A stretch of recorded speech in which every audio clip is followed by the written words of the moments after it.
সুপ্রিয় দর্শক, শুরুতেই জানিয়ে দিব সংবাদ শিরোনাম। শুরুতেই জানিয়ে দিব কোটি কোটি জনসমর্থন নিয়ে ফিরছে আওয়ামী লীগ।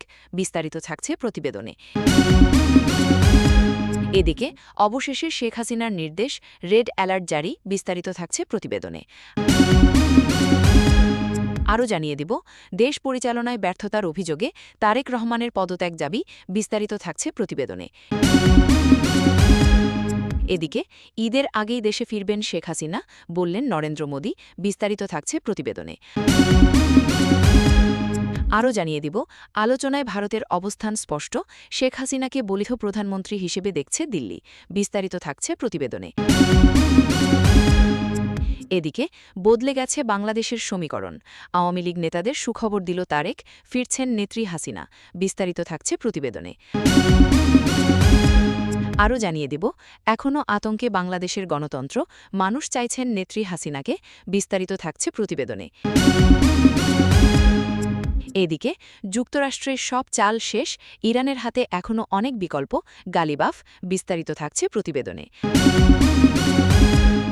আরও জানিয়ে দেব ক্ষেপণাস্ত্র ক্ষমতার বেশিরভাগই ব্যবহার করা হয়নি ইরান। বিস্তারিত থাকছে প্রতিবেদনে। এবং সর্বশেষ জানিয়ে দিব লেবানন ইসরায়েলের আলোচনা প্রত্যাখ্যান হিজবুল্লাহ নেতার। এতক্ষণ শুনছিলেন সংবাদ। কোটি কোটি জনসমর্থন নিয়ে ফিরছে আওয়ামী লীগ, এমন স্লোগানধর্মী বক্তব্য ঘিরে দেশের রাজনৈতিক অঙ্গনে নতুন করে আলোচনা শুরু হয়েছে। সমর্থক মহল এটিকে দলীয় শক্তি ও জনভিত্তির প্রতিফলন হিসেবে দেখছে। তবে বিশ্লেষকরা বলছেন এ ধরনের দাবির বাস্তবতা যাচাই করা প্রয়োজন। বাংলাদেশ আওয়ামী লীগ দেশের অন্যতম প্রাচীন ও বৃহৎ রাজনৈতিক দল। দলটির নেতাকর্মীরা দাবি করছেন নানা চ্যালেঞ্জ ও সমালোচনার মধ্যেও সাধারণ মানুষের মধ্যে তাদের সমর্থন অটুট রয়েছে। সাম্প্রতিক বিভিন্ন কর্মসূচি, সমাবেশ ও মাঠ পর্যায়ের উপস্থিতিকে তারা এই সমর্থনের প্রমাণ হিসেবে তুলে ধরছেন।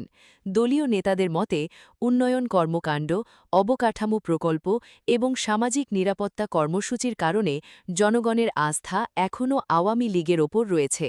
তারা বলছেন ভবিষ্যতের যে কোনো নির্বাচনে জনগণ তাদের পক্ষে রায় দেবে, এমন আত্মবিশ্বাস থেকেই কোটি কোটি জনসমর্থন কথাটি উঠে আসছে।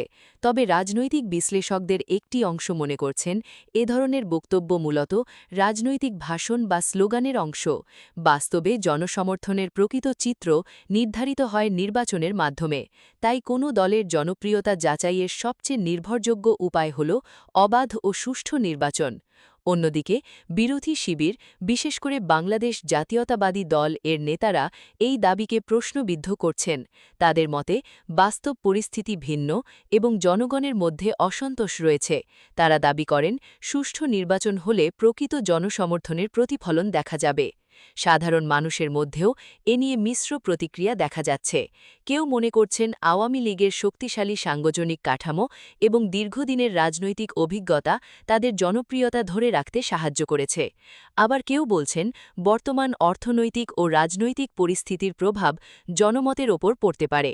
বিশ্লেষকদের মতে কোটি কোটি জনসমর্থন একটি শক্তিশালী রাজনৈতিক বার্তা হলেও এর বাস্তবতা নির্ভর করে মাঠ পর্যায়ের পরিস্থিতি, জনমত এবং নির্বাচনী পরিবেশের ওপর। সামাজিক যোগাযোগ মাধ্যম ও জনসমাবেশে যে চিত্র দেখা যায় তা সবসময় পুরো দেশের প্রতিফলন নাও হতে পারে। সবশেষে বলা যায় আওয়ামী লীগকে ঘিরে জনসমর্থনের এই দাবি রাজনৈতিক অঙ্গনে নতুন করে বিতর্ক তৈরি করেছে। তবে চূড়ান্তভাবে জনগণের সমর্থন কতটা তা নির্ধারণ হবে নির্বাচনের মাধ্যমেই। শেখ হাসিনা এর নির্দেশে রেড অ্যালার্ট জারি, এমন একটি দাবি ঘিরে রাজনৈতিক অঙ্গনে আলোচনা শুরু হয়েছে। তবে সংশ্লিষ্ট কর্তৃপক্ষের পক্ষ থেকে এ ধরনের কোনো আনুষ্ঠানিক ঘোষণার সত্যতা এখনও নিশ্চিতভাবে পাওয়া যায়নি। সাধারণত রেড অ্যালার্ট বলতে আইন শৃঙ্খলা রক্ষাকারী বাহিনী বা প্রশাসনের সর্বোচ্চ সতর্কাবস্থাকে বোঝানো হয়। এটি জারি করা হয় বিশেষ নিরাপত্তা পরিস্থিতি, বড় কোনো ঝুঁকি বা গুরুত্বপূর্ণ জাতীয় ঘটনার প্রেক্ষাপটে। এ ধরনের সিদ্ধান্ত সাধারণত স্বরাষ্ট্র মন্ত্রণালয়, নিরাপত্তা সংস্থা এবং প্রশাসনের উচ্চ পর্যায়ের সমন্বয়ে নেওয়া হয়। রাজনৈতিক বিশ্লেষকদের মতে কোনো ব্যক্তির সরাসরি নির্দেশের রেড অ্যালার্ট জারি এভাবে বিষয়টি উপস্থাপন করা অনেক সময় রাজনৈতিক ভাষ্য বা অতিরঞ্জনের অংশ হতে পারে। বাস্তবে এ ধরনের সিদ্ধান্ত একটি প্রাতিষ্ঠানিক প্রক্রিয়ার মধ্যে দিয়ে আসে। বাংলাদেশ আওয়ামী লীগের ঘনিষ্ঠ সূত্রগুলো এ বিষয়ে স্পষ্ট কোনো মন্তব্য না করলেও আনুষ্ঠানিক ঘোষণা ছাড়া এ ধরনের খবরকে সতর্কতার সঙ্গে দেখার পরামর্শ দিয়েছেন সংশ্লিষ্টরা। অন্যদিকে বিরোধী রাজনৈতিক মহল এই ধরনের দাবিকে প্রশ্নবিদ্ধ করছে।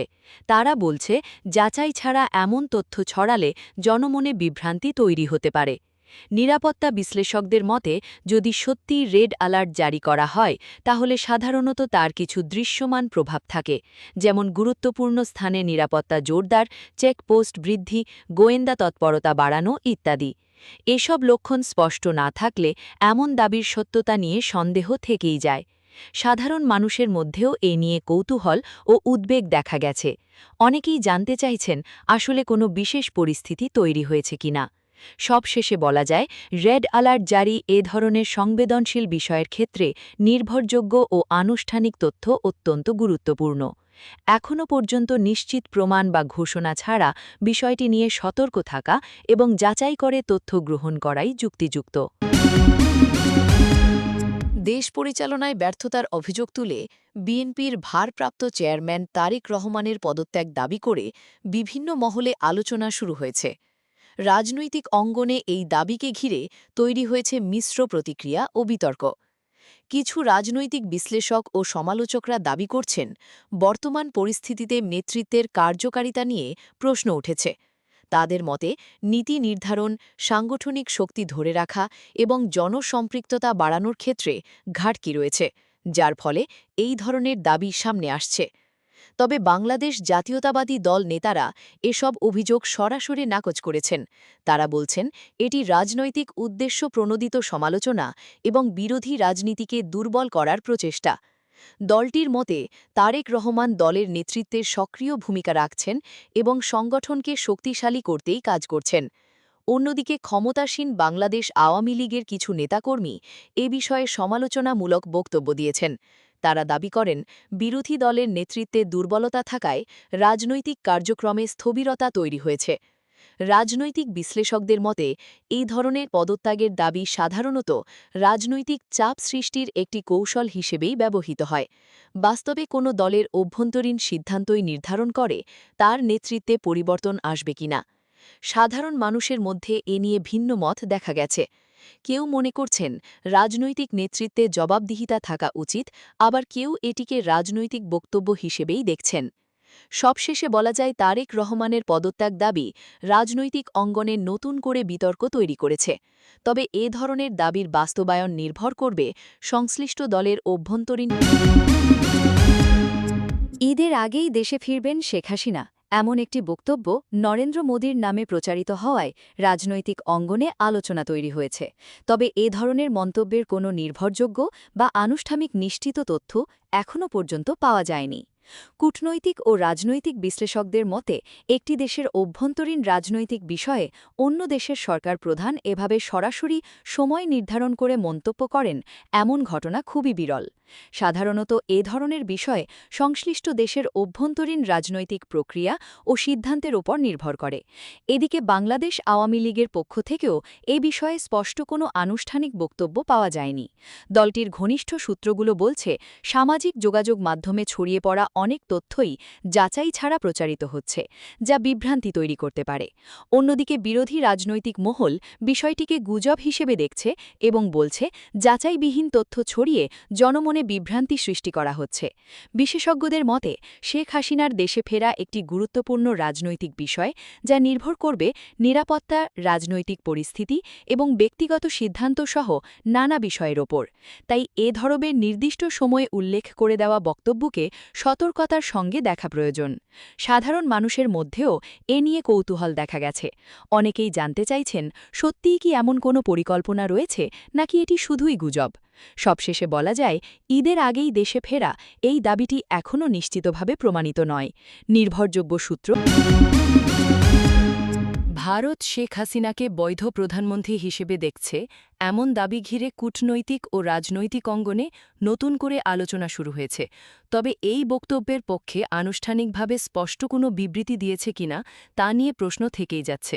ভারতের নীতি নির্ধারণী অবস্থান সাধারণত প্রকাশ পায় ভারত সরকার বা পররাষ্ট্র মন্ত্রণালয়ের আনুষ্ঠানিক বিবৃতির মাধ্যমে। এ ধরনের সংবেদনশীল বিষয়ে সরাসরি বা স্পষ্ট অবস্থান জানানো হলে তা সাধারণত কূটনৈতিক ভাষায় এবং আনুষ্ঠানিক চ্যানেলের মাধ্যমেই প্রকাশ করা হয়। কূটনৈতিক বিশ্লেষকদের মতে ভারত ঐতিহ্যগতভাবে প্রতিবেশী দেশের অভ্যন্তরীণ রাজনৈতিক বিষয়ে অপ্রত্যক্ষ অবস্থান নেয়, অর্থাৎ যে সরকার কার্যকরভাবে ক্ষমতায় থাকে তাদের সঙ্গেই কাজ চালিয়ে যায়।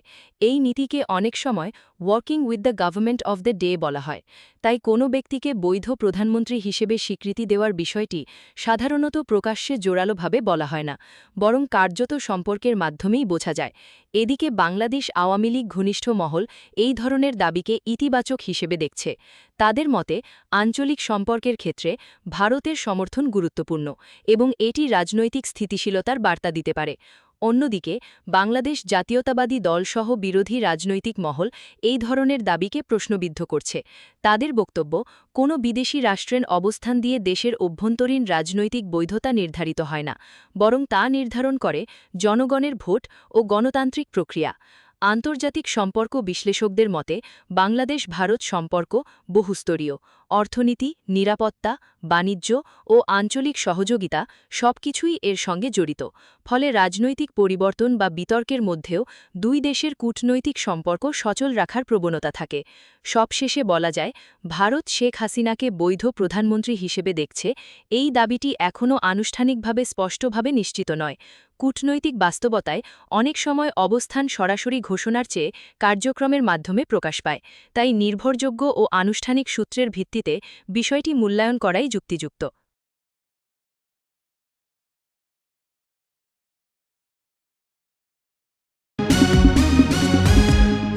রাজনীতিতে শূন্য বলে কিছু হয় না। শূন্যস্থান কোনো না কোনোভাবে পূরণ হয়ে থাকে। জাতীয় রাজনীতিতে আওয়ামী লীগ সক্রিয়ভাবে দীর্ঘদিন ধরেই নেই। ফলে তারা না থাকায় একটা শূন্যস্থান তৈরি হয়েছিল ঠিক। অনেকে মনে করছে ইউনূস ক্ষমতায় আসীন হলেও সেই শূন্যস্থান শূন্যই রয়ে গিয়েছে। বিএনপি ক্ষমতায় প্রত্যাবর্তন সেই শূন্যস্থান অনেকটাই পূরণ হয়েছে। পুরোপুরি না হওয়ার কারণ আওয়ামী লীগ এখন জাতীয় রাজনীতি থেকে অনেক দূরে। তাদের বাদ দিয়ে যে পদ্মাপাড়ের কোনো রাজনীতি হতে পারে না বলে মত রাজনৈতিক বিশ্লেষকদের। এই প্রেক্ষাপটে ভারতের একটি বিখ্যাত দৈনিক দ্য স্টেটসম্যান পত্রিকায় তাকে নিয়ে বিশেষ প্রতিবেদন নতুন করে হাসিনার দেশে ফেরার বিষয়টি উস্কে দিয়েছে। জনমনে আলোচনার ঝড় তুলেছে। এই পত্রিকাটি স্বাধীনতা দিবসের প্রাক্কালে একটি প্রতিবেদন প্রকাশ করে।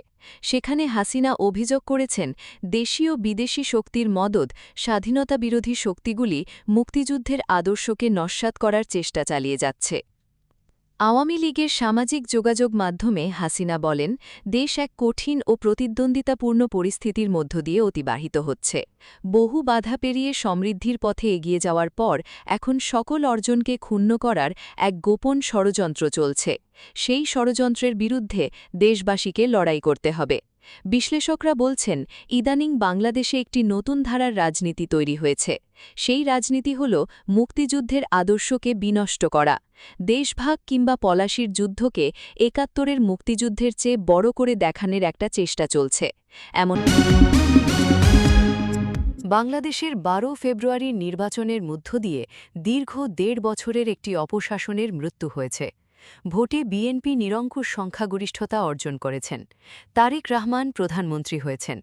সাদা চোখে দেখলে মনে হবে দেশে গণতন্ত্র পুনঃপ্রতিষ্ঠিত হয়েছে। কিন্তু বাস্তবে কি সেটা হয়েছে? রাজনৈতিক বিশ্লেষকেরা বিষয়টিকে অন্যভাবে দেখছেন। বিএনপির নিরঙ্কুশ সংখ্যাগরিষ্ঠতা অর্জন বা তারেক রহমানের প্রধানমন্ত্রী পদে আসীন হওয়ার মধ্য দিয়ে কিন্তু বাংলাদেশে গণতন্ত্র আক্ষরিক অর্থে প্রতিষ্ঠা পায়নি। গণতন্ত্র নিয়ে বেশ কয়েকজন দার্শনিকের কিছু উক্তির উল্লেখ করতে হয়। তার আগে কিছু কথা। গণতন্ত্রের দুটি মুখ রয়েছে। একটি মুখ দেখায় ভোট, অধিকার, ক্ষমতার স্বপ্ন। আর গণতন্ত্রের দ্বিতীয় মুখটি হল ক্ষমতাকে ধরে রাখা। মানুষ তবুও স্বপ্ন দেখে, কারণ স্বপ্নই মানুষকে বাঁচিয়ে রাখে। আওয়ামী লীগ সরকারের পতনের পর বাংলাদেশের মানুষ আশা করেছিল তাদের অধিকাংশ সমস্যা মিটে যাবে, দেশে ফিরবে সুদিন। কিন্তু গত 18 মাসে বাংলাদেশ যে কী অরাজক পরিস্থিতির মধ্য দিয়ে যাচ্ছিল তার নতুন করে বলার দরকার পড়ে না। ফলে তারা আরও একবার পরিবর্তনের ডাক দিয়েছিল। সেই পরিবর্তনের ডাকে সাড়া দিয়ে বাংলাদেশের সংখ্যাগরিষ্ঠ মানুষ বিএনপিকে ক্ষমতায় আনেন। তারা জামায়াতকে প্রত্যাখ্যান করেন। ফলে একটা ধারণা তৈরি হয় যে বাংলাদেশে গণতন্ত্র পুনঃপ্রতিষ্ঠিত হয়েছে, গণতন্ত্রের ধারণায় পরিবর্তন হয়েছে। ইরান যুক্তরাষ্ট্র অর্থনৈতিক সংঘাত নিয়ে নতুন করে কড়া বক্তব্য দিয়েছেন ইরানের পার্লামেন্ট স্পিকার মোহাম্মদ বাগের গালিবাফ। তিনি দাবি করেছেন, এই অর্থনৈতিক লড়াইয়ে যুক্তরাষ্ট্র তার বেশিরভাগ কৌশলগত সক্ষমতা ইতোমধ্যেই ব্যবহার করে ফেলেছে, অথচ ইরানের হাতে এখনও গুরুত্বপূর্ণ বিকল্প রয়ে গেছে। রোববার ২৬ এপ্রিল রাতে সামাজিক যোগাযোগ মাধ্যম এক্সে দেওয়া এক পোস্টে তিনি এ মন্তব্য করেন। গালিবাফ যুক্তরাষ্ট্রের প্রভাব নিয়ে করা বিভিন্ন বক্তব্যকে খারিজ করে বলেন, বাস্তব পরিস্থিতি ভিন্ন চিত্র তুলে ধরে। তার মতে বর্তমান বৈশ্বিক জ্বালানি বাজারে ইরান তুলনামূলকভাবে শক্ত অবস্থানে রয়েছে। তিনি একটি তুলনামূলক বিশ্লেষণের মাধ্যমে দুই দেশের অর্থনৈতিক সক্ষমতার চিত্র তুলে ধরেন। ইরানের সরবরাহ ভিত্তিক শক্তি হিসাবে তিনি হরমুজ প্রণালী, বাব এল মানদেব প্রণালী এবং তেল পরিবহন পাইপলাইনের কথা উল্লেখ করেন। এসব পথ বৈশ্বিক জ্বালানি সরবরাহের জন্য অত্যন্ত গুরুত্বপূর্ণ। অন্যদিকে যুক্তরাষ্ট্রের পদক্ষেপ হিসাবে কৌশলগত পেট্রোলিয়াম মজুদ থেকে তেল ছাড়, চাহিদা নিয়ন্ত্রণ এবং সম্ভাব্য মূল্য সমন্বয়ের বিষয়গুলো তুলে ধরেন। ইরানি স্পিকারের দাবি, যুক্তরাষ্ট্র ইতোমধ্যে তাদের বেশ কিছু পদক্ষেপ বাস্তবায়ন করেছে বা আংশিকভাবে ব্যবহার করেছে। বিপরীতে ইরানের কিছু কৌশল এখনও পুরোপুরি প্রয়োগ করা হয়নি। তার বক্তব্যে ইঙ্গিত পাওয়া যায়, প্রয়োজনে ইরানের হাতে থাকা বিধ্বংসী ক্ষেপণাস্ত্র ভাণ্ডারের একটি উল্লেখযোগ্য অংশ এখনও ছোঁয়াই হয়নি। যুদ্ধের ময়দানে নিজেদের শ্রেষ্ঠত্ব প্রমাণের জন্য ইরান কেবল সীমিত শক্তির প্রয়োগ করেছে বলে দাবি তেহরানের। ইরানের ওপর চাপিয়ে দেওয়া ইহুদিবাদী ইসরায়েল ও যুক্তরাষ্ট্রের ৪০ দিনের যুদ্ধে তেহরান নিজের মূল ক্ষেপণাস্ত্র শক্তির বড় অংশটি ব্যবহারই করেনি। প্রতিরক্ষা মন্ত্রণালয়ের মুখপাত্র জেনারেল রেজা তালাইনিকের এই দাবি এখন আন্তর্জাতিক মহলের নতুন আলোচনার জন্ম দিয়েছে। তাসনিম নিউজের বরাত দিয়ে মিডল ইস্ট মনিটর জানাচ্ছে, জেনারেল রেজা তালাইনিক বেশ জোর দিয়েই বলেছেন যে ইরানের হাতে থাকা বিধ্বংসী ক্ষেপণাস্ত্র ভাণ্ডারের একটি উল্লেখযোগ্য অংশ এখনও ছোঁয়াই হয়নি। যুদ্ধের ময়দানে নিজেদের শ্রেষ্ঠত্ব প্রমাণের জন্য ইরান কেবল সীমিত শক্তির প্রয়োগ করেছে বলে দাবি তেহরানের। এই বক্তব্যের মধ্য দিয়ে ইরান মূলত ওয়াশিংটন আর তেল আবিবকে এই বার্তাই দিতে চাইছে যে তেহরান এখনও নিজের আসল শক্তির তুরুপের তাসগুলো পকেটে রেখে দিয়েছে। এই তুরুপের তাস যুদ্ধের গতি প্রকৃতি যে কোনো মুহূর্তে ওলটপালট করে দিতে পারে বলেও উল্লেখ করে তেহরান। জেনারেল তালাইনিকের এই বিশ্লেষণী বক্তব্যে আরও উঠে এসেছে আকাশ সীমার দখলের বিষয়টি। তার দাবি অনুযায়ী অধিকৃত ইসরায়েলি ভূখণ্ডের ওপর আকাশ সীমায় ইরানি বাহিনী পুরো নিয়ন্ত্রণ বজায় রাখতে সক্ষম হয়েছে এবং সেখানে ব্যবহৃত ক্ষেপণাস্ত্র ছিল মোট সক্ষমতার সামান্য অংশমাত্র।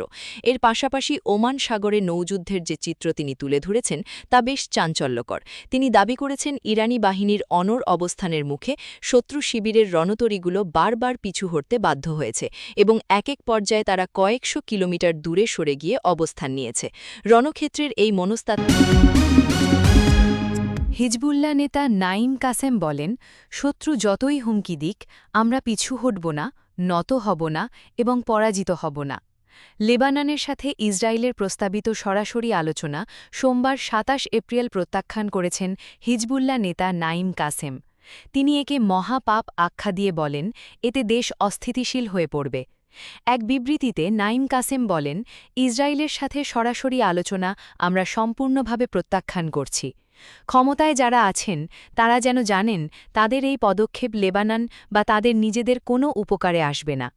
এই সরাসরি আলোচনা থেকে সরে আসার জন্য কর্তৃপক্ষের প্রতি আহ্বান জানিয়ে তিনি বলেন, এটি লেবাননকে অস্থিরতার ঘূর্ণাবর্তের দিকে ঠেলে দিচ্ছে।